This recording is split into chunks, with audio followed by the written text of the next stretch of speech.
Bonjour à toutes et à tous, on se retrouve aujourd'hui pour une nouvelle vidéo sur le langage LaTeX et aujourd'hui nous allons voir comment réaliser le symbole euro dans nos documents, le symbole euro que vous voyez ici.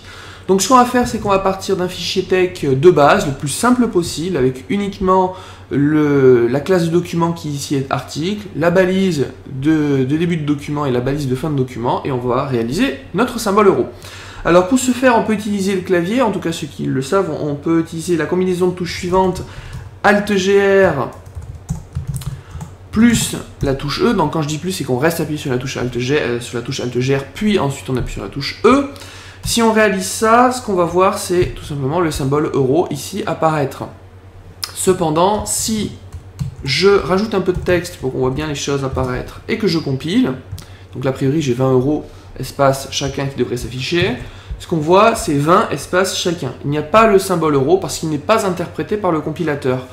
Donc ce que l'on doit faire ici, en tout cas une solution, c'est d'utiliser un package qui permet d'insérer le symbole euro. Le package que moi j'utilise, c'est le suivant, c'est euro SYM, tout simplement pour euro symbole.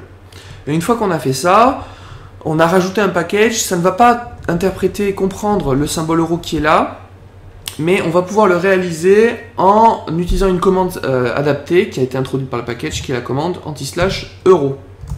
Si on fait ça et qu'on compile, ben maintenant on voit notre symbole euro. On a le symbole euro, ça c'est une bonne nouvelle.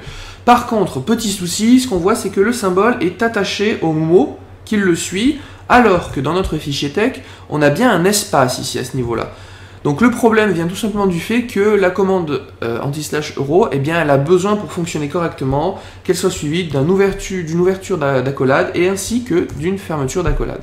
Si vous mettez bien /euro, ouverture d'accolade, fermeture d'accolade, là vous n'aurez aucun souci au niveau des espacements. Si maintenant je compile, voilà, on a effectivement le résultat escompté. Voilà, c'est tout pour cette petite vidéo sur le langage LaTeX et puis on se retrouve pour une prochaine vidéo.